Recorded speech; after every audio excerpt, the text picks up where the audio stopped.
Hello friends, welcome to physics fact by Abhishek Seth. दोस्तों, आज के इस वीडियो लेक्चर में आप सभी का स्वागत है। इससे पहले मैंने जो है पॉलिटी के ऑलरेडी 4 वीडियो अपलोड कर दिया है। आज ये वीडियो नंबर 5 है, जिसके अंतर्गत हम लोग भारत के संविधान में जो विदेशी स्रोत जहाँ से जिन जिन देशों से प्राप्त हुए हैं उनके बारे में आज हम लोग डिस्कस करेंगे। साथ ही उसके बारे में एक दो पॉइंट में भी आपको बताऊंगा, जिससे आपका वो कॉन्सेप्ट काफ़ी अच्छा क्लियर हो जाए। तो चलिए फ्रेंड्स, स्टार्ट करते हैं। सबसे पहले हम लोग देखेंगे संयुक्त राज्य अमेरिका, यानी जो है आपका संयुक्त राज्य अमेरिका से क्या क्या भारतीय संविधान में लिया गया है उसके बारे में हम लोग देखते हैं।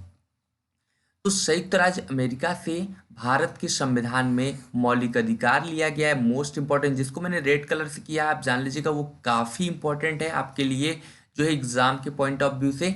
तो संयुक्त राज्य अमेरिका से मौलिक अधिकार लिया गया है। जैसा कि आप सभी को पता है कि हमारे यहाँ जो है मौलिक अधिकार जो है कितने हैं, 6 हैं मौलिक अधिकार है, जिसमें आप सबको जानते हैं समानता का अधिकार, स्वतंत्रता का अधिकार, इस तरीके से आपने देखा है। तो मौलिक अधिकार की बात की गई है। तो एक क्वेश्चन तो यहीं से बन जाता है कि मौलिक अधिकार हमारे संविधान में किस देश से लिया गया है, तो वो है आपका संयुक्त राज्य अमेरिका। दूसरा है संविधान की सर्वोच्चता, यानी हमारे देश में संविधान जो है वो सबसे ऊपर रखा गया है। इसकी भी सर्वोच्चता का कॉन्सेप्ट कहाँ से लिया गया है, तो इसकी भी सर्वोच्चता का कॉन्सेप्ट जो है वो भी संयुक्त राज्य अमेरिका से लिया गया है। ओके, थर्ड पे आते हैं न्यायपालिका की स्वतंत्रता। जैसा कि आप सभी को पता है कि हमारे यहाँ जो कार्यपालिका और न्यायपालिका है वो दोनों अलग अलग है, अर्थात कार्यपालिका और न्यायपालिका एक दूसरे से जुड़े हुए नहीं है। न्यायपालिका जो है कार्यपालिका के कार्यों में हस्तक्षेप कर सकता है, और इस तरीके से आप जान सकते हैं कि न्यायपालिका का जो स्वतंत्रता का कॉन्सेप्ट है ये भी कहाँ से लिया गया है, तो ये भी आपका संयुक्त राज्य अमेरिका से लिया गया है। न्यायिक पुनराविलोकन, इसका मतलब ये होता है कि कभी कभी जो सुप्रीम कोर्ट होता है वो अपने जो होता है जो भी डिसीजन होता है उसका पुनः अवलोकन कर सकता है। इसी को हम लोग कहते हैं न्यायिक पुनराविलोकन, मतलब अपने दिए गए जो निर्णय होता है उस पर एक बार पुनः विचार करना, इसी को हम लोग कहते हैं न्यायिक पुनराविलोकन। तो ये भी, इसका भी कॉन्सेप्ट कहाँ से लिया गया है, तो आपका संयुक्त राज्य अमेरिका से लिया गया। उच्चतम न्यायालय एवं उच्च न्यायालय की न्यायाधीशों के हटाने की प्रक्रिया, जैसे आप ये देखते हैं कि हमारे यहाँ हाई कोर्ट है, सुप्रीम कोर्ट है, तो उसके जो जज हैं, क्योंकि हमारे यहाँ न्यायपालिका जो है कार्यपालिका से अलग है, तो उसके लिए जो उनको उनको हटाने का जो प्रावधान है इतना टफ बनाया गया है, और उसमें कार्यपालिका का किसी प्रकार का हस्तक्षेप भी नहीं होता है। तो इसलिए क्या होता है कि ये जो होता है उच्चतम न्यायालय एवं उच्च न्यायालय के न्यायाधीशों को जो हटाने की प्रक्रिया है, इसका भी कॉन्सेप्ट कहाँ से लिया गया है, संयुक्त राज्य अमेरिका से लिया गया है। क्योंकि आपको एक चीज यहाँ ध्यान आपको ये रखना है कि जो हमारे यहाँ के न्यायाधीश होते हैं उनको हटाने की प्रक्रिया बहुत ही टफ बनाई गई, जिससे कि हर समय कोई भी जो गवर्नमेंट हो किसी भी जो है आपके यानी न्यायाधीश को हटा ना पाए, क्योंकि डिसीजन उनके क्या होते हैं काफ़ी जो है, अगर सही डिसीजन निकल जाए तो जो सरकार के विरुद्ध होते हैं, तो सरकार जो होती है वो उनको हटाने की प्रक्रिया करती है, पर ऐसा नहीं होता। यहाँ पर भी क्या है, आप याद रखिएगा, उच्चतम न्यायालय यानी सुप्रीम कोर्ट एवं उच्च न्यायालय मतलब हाई कोर्ट के न्यायाधीश के हटाने की प्रक्रिया भी जो है वो बहुत ही टफ रखी गई है, और कहाँ से लिया गया है, संयुक्त राज्य अमेरिका से लिया गया। अब बात करते हैं आखिरी, राष्ट्रपति पर महाभियोग। जैसे राष्ट्रपति को जो हटाने की प्रक्रिया हमारे देश में, जो राष्ट्रपति को जिस तरीके से राष्ट्रपति को हटाया जाता है उसका भी जो कॉन्सेप्ट है वो भी संयुक्त राज्य अमेरिका यानी यूएसए से लिया गया है। ओके फ्रेंड्स, आगे बढ़ते हैं।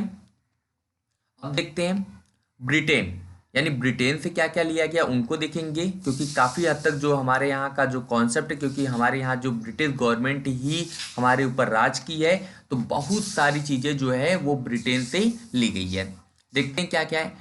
संसदीय शासन प्रणाली, हमारे यहाँ जो पार्लियामेंट सिस्टम है उसमें उसको भी कहाँ से लिया गया है, तो ब्रिटेन से ही लिया गया है। विधि का शासन, यानी हमारे यहाँ जो कानून का शासन होता है वो भी किसके द्वारा लिया गया है, वो भी ब्रिटेन के द्वारा लिया गया है। हमारे यहाँ एकल नागरिकता है। एकल नागरिकता का कॉन्सेप्ट ये होता है कि हमारे यहाँ राज्य स्तर पर और केंद्र स्तर पर अलग अलग नागरिकता नहीं प्रदान किए जाते जैसा कि अमेरिका में किया जाता है। हमारे यहाँ एकल नागरिकता का प्रावधान है कि हमारे यहाँ जो व्यक्ति केंद्र से नागरिकता प्राप्त कर लिया है वो व्यक्ति राज्य का भी नागरिक होगा, उसको राज्य के लिए अलग से नागरिकता लेने की जरूरत नहीं है। अगला अगला है मंत्रिमंडल प्रणाली। हमारे यहाँ जो कैबिनेट जो मिनिस्टर है, यानी जो हम लोग जानते हैं 3 प्रकार के मंत्री होते हैं, यानी कैबिनेट मिनिस्टर, राज्य मंत्री और उप राज्य मंत्री। इस तरीके का जो मंत्रिमंडल प्रणाली है वो भी कहाँ से लिया गया है, तो ब्रिटेन से लिया गया है। संसदीय विशेषाधिकार, ये थोड़ा आपके लिए जो वर्ड है ये थोड़ा नया होगा, लेकिन फिर भी क्लियर करा रहा हूँ। संसदीय विशेषाधिकार क्या होता है कि जैसे क्या होता है कि जब कोई व्यक्ति पार्लियामेंट का मेंबर होता है तो उसको कुछ ना कुछ अधिकार मिले रहते हैं। वो अधिकार इस प्रकार के हैं कि अगर वो व्यक्ति पार्लियामेंट में है, यानी संसद के जो है वो सत्र में चल रहा है, तो उस समय उसे गिरफ्तार नहीं किया जा सकता, उससे पूछताछ नहीं की जा सकती। इस तरह के की बात जो है वो संसद को विशेषाधिकार जो प्रदान किया है। अच्छा, ये सामूहिक रूप से होता है, यानी सभी सांसदों के लिए भी एक होता है विशेषाधिकार, और जो है इंडिविजुअल भी होता है, यानी सामूहिक भी होता है और व्यक्तिगत भी होता है। तो इसमें जो है कुछ विशेषाधिकार संसदीय कुछ मिला है,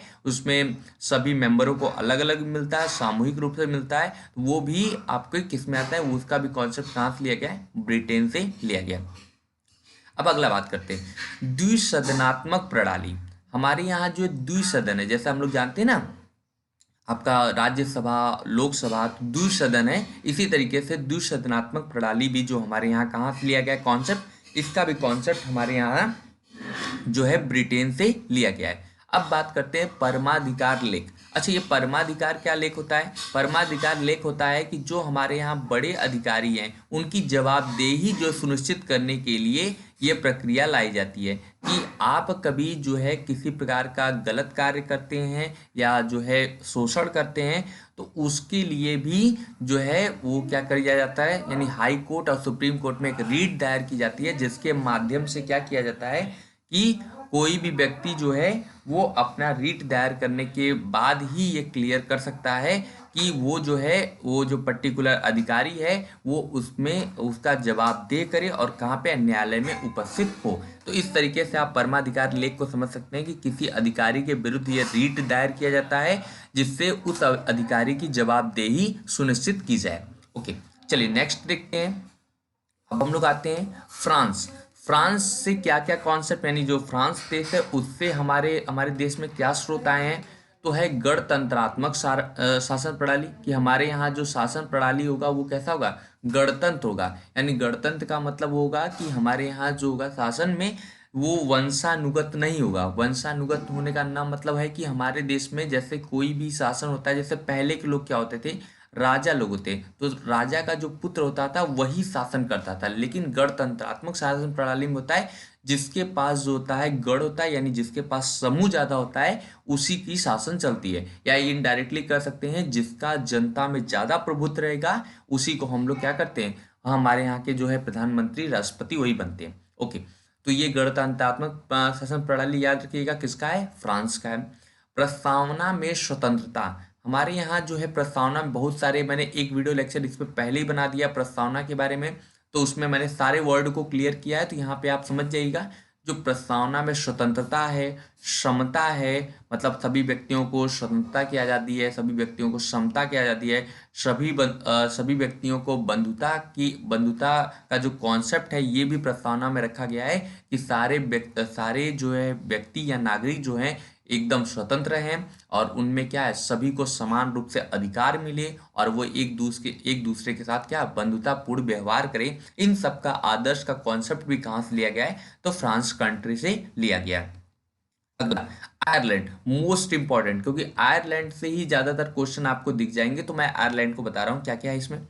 नीति निर्देशक तत्व, इसको मैंने पहले ही रेट से किया है, इसका मतलब आप समझ जाइएगा ये मोस्ट इंपॉर्टेंट नीति निर्देशक तत्व। नीति निर्देशक तत्व हमने ऑलरेडी आपको जो है अभी तक तो एक आध दो बार आया था कॉन्सेप्ट बताया हूँ, लेकिन इसके लिए मैं एक अलग से वीडियो लेक्चर तैयार कर रहा हूँ कि अगर वो आप समझ जाएंगे तो आपको ज़्यादा अच्छा क्लियर हो जाएगा।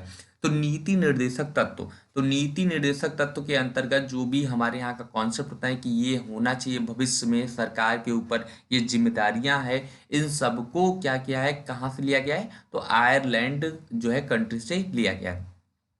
राष्ट्रपति के निर्वाचन मंडल की व्यवस्था, हमारे यहाँ की जो राष्ट्रपति है उसका निर्वाचन किस हिसाब से किया जाता है, कौन उसके निर्वाचन में भाग लेगा या कौन मेंबर राष्ट्रपति के चुनाव में वोट करेगा, इसकी व्यवस्था का जो प्रावधान किया गया है वो भी कहाँ से किया गया है, तो आयरलैंड से किया गया है।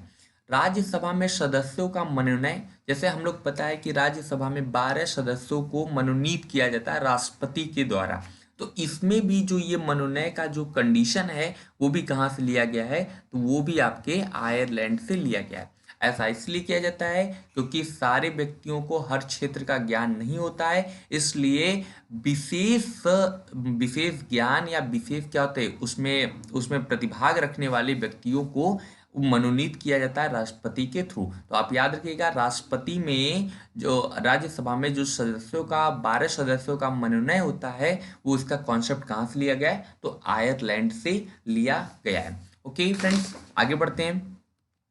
ऑस्ट्रेलिया, ऑस्ट्रेलिया से क्या क्या है, देखिए ऑस्ट्रेलिया से ज़्यादा है, आपको ध्यान भी रखना है क्योंकि ऑस्ट्रेलिया से बहुत ज़्यादा क्वेश्चन पूछा जाता है। इसको मैंने रेड करना भूल गया, आप इसको समझ जाइएगा।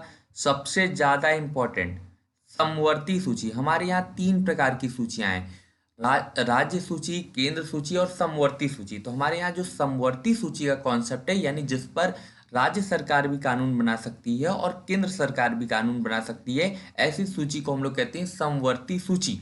और कभी इन दोनों में कॉन्फ्लिक्ट होता है या इन दोनों में विवाद होता है तो उसमें केंद्र सरकार की ही बात ज़्यादा मानी जाएगी। तो इस प्रकार की जो सूची होती है वो ऑस्ट्रेलिया देश से लिया गया। प्रस्तावना की भाषा, जैसे हम लोग कहते हैं प्रस्तावना में हम भारत के लोग, इस तरीके से शुरुआत होता है, स्वतंत्रता, संप्रभुता, इस तरीके का जो प्रस्तावना की जो भाषा है उसका कॉन्सेप्ट कहाँ से लिया गया है, तो उसका कॉन्सेप्ट भी ऑस्ट्रेलिया से लिया गया है। दोनों सदनों की संयुक्त बैठक, इसका मतलब समझिए, दोनों सदनों की संयुक्त बैठक, यानी ऐसे याद रख लीजिएगा आर्टिकल 108, आर्टिकल 108 ये जो है ये दोनों सदनों की संयुक्त बैठक करती। जब क्या होता है कि राज्य सरकार और केंद्र सरकार किसी बिल को लेकर अलग अलग मतभेद हो जाता है, तो इन सब मतभेद को हटाने के लिए दोनों सदनों की संयुक्त बैठक होती है, जिसकी जो है अध्यक्षता लोकसभा के स्पीकर के द्वारा किया जाता है।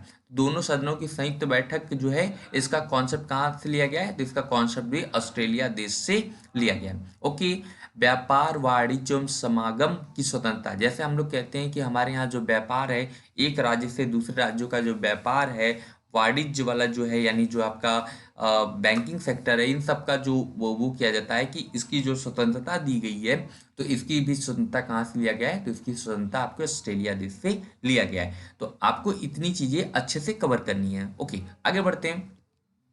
जर्मनी, देखिएगा जर्मनी नाम से हिटलर को दिमाग में रखिएगा, आपको सारी चीजें याद हो जाएंगी, बस इसी से यही याद रखना है। आपातकालीन मौलिक मौलिक अधिकार संबंधी राष्ट्रपति की शक्तियां, जैसे हम लोग कहते हैं कि जब हमारे यहाँ आपातकाल लगता है तो राष्ट्रपति के द्वारा सारे मौलिक अधिकार को खत्म करने का क्या होता है, पूरी तरीके से खत्म, क्या निष्क्रिय करने का क्या होता है, एक वो हो जाता है, यानी एक उनके पास शक्तियां आ जाती हैं। ये शक्तियां कौन कौन सी होती है, अब ये आपको यहाँ पे ये बताना है कमेंट बॉक्स में कि वो कौन कौन से आर्टिकल छोड़ दिए जाते हैं बाकी सारे आर्टिकल को समाप्त करके। तो आपको इस क्वेश्चन का जवाब आपको कमेंट बॉक्स में जरूर देना है। तो आपातकालीन मौलिक अधिकार संबंधी राष्ट्रपति की शक्तियां, जिसके थ्रू राष्ट्रपति क्या करता है, मौलिक अधिकार को क्या करता है, कुछ समय के लिए निष्क्रिय कर देता है या कुछ समय के लिए उसे रोक देता है। तो इसका कॉन्सेप्ट किस देश से लिया है, तो जर्मनी देश से लिया गया।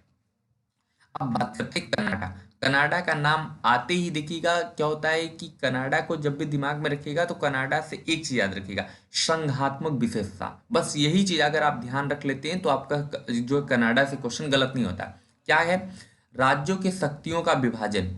राज्यों के शक्तियों का विभाजन क्या होता है कि हमारे यहाँ जो राज्य में है उसको भी कुछ शक्तियां दी गई हैं, यानी केंद्र के पास शक्तियां तो पूरी है ही, लेकिन राज्य के पास राज्य को भी कुछ शक्तियां प्रदान की है, जैसे संघात्मक विशेषता। विशेषता मतलब होता है कि क्या होता है कि हमारे यहाँ दोनों चीज़ है। दोनों चीज़ होने का मतलब ये है कि हमारे यहाँ जो केंद्र है वो भी क्या होता है, केंद्र के नियम अलग हैं और राज्य के नियम अलग है। जैसा कि आप कोविड-19 इस समय देख रहे हैं, तो कब सरकार कह देती है कि जो राज्यों को अपने अनुसार जो है वो नियम कानून बना सकते हैं। लॉकडाउन 4 है, 5 है, लेके चलती है, लेकिन कहती है अपने अनुसार आप कानून बना सकते हैं। इसका मतलब ये है कि वहाँ पे वो जो छूट देने वाली व्यवस्था है वो राज्य सरकार को सौंप दिया गया है।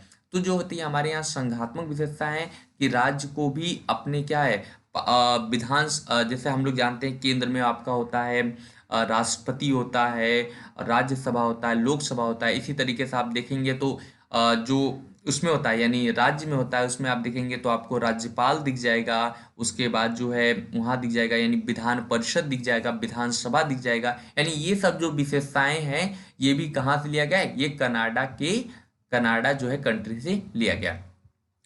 केंद्र द्वारा राज्य के राज्यपाल की नियुक्ति, हाँ ये क्वेश्चन याद रखिएगा कि अगर आपसे कभी पूछता है कि जो केंद्र द्वारा राज्य में राज्यपाल की नियुक्ति की जाती है इसका कॉन्सेप्ट किस देश से लिया गया है, तो इसका कॉन्सेप्ट याद रखिएगा कनाडा देश से लिया गया है। ओके। दक्षिण अफ्रीका, जब भी दक्षिण अफ्रीका का नाम आए एक ही चीज याद रखिएगा, संविधान संशोधन की प्रक्रिया। देखिए संविधान संशोधन की प्रक्रिया ये याद रखिएगा मोस्ट इंपॉर्टेंट है।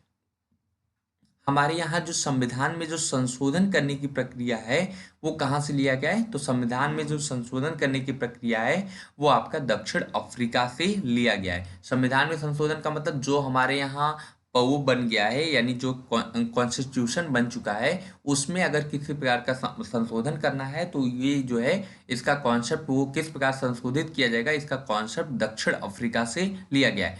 राज्यसभा में सदस्यों का निर्वाचन, अच्छा ध्यान रखिएगा अभी तक हम लोग जो पढ़ रहे थे तो वहां पे हम लोग देखा था कि राज्यसभा में सदस्यों का जो मनोनयन था यानी मनोनीत किए जाने का कॉन्सेप्ट था वो आयरलैंड से था।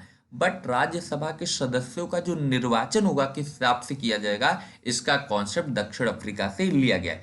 तो फ्रेंड्स इस चीज को जरूर नोटिस करिए आप कि अगर राज्यसभा में सदस्यों का निर्वाचन पूछेगा तो दक्षिण अफ्रीका है और राज्यसभा में सदस्यों का मनोनयन पूछेगा तो आपका जो है आयरलैंड है। अब हम लोग देखते हैं रूस।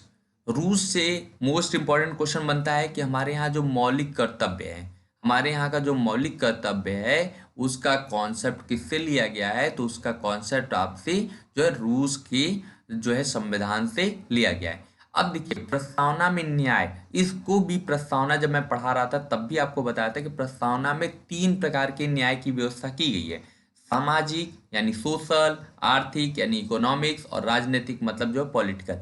ये जो है 3 प्रकार का जो है किसी व्यक्ति को जो है न्याय मिलेगा। इसमें कहीं भी जो है आपके धार्मिक न्याय की बात नहीं किया गया, तो इसलिए आप इस बात को जरूर ध्यान रखिएगा कि हमारे हमारे देश के संविधान में किस प्रकार की न्याय की व्यवस्था नहीं की गई है, तो आपके धार्मिक न्याय की व्यवस्था नहीं की गई है। और मौलिक कर्तव्य का कॉन्सेप्ट कहाँ से लिया गया है, तो रूस से लिया गया है। जबकि मौलिक अधिकार का कॉन्सेप्ट कहाँ से लिया गया है, यूएसए से लिया गया है। नीति निर्देशक आयरलैंड, सारा चीज मैंने आपको ऑलरेडी बता दिया।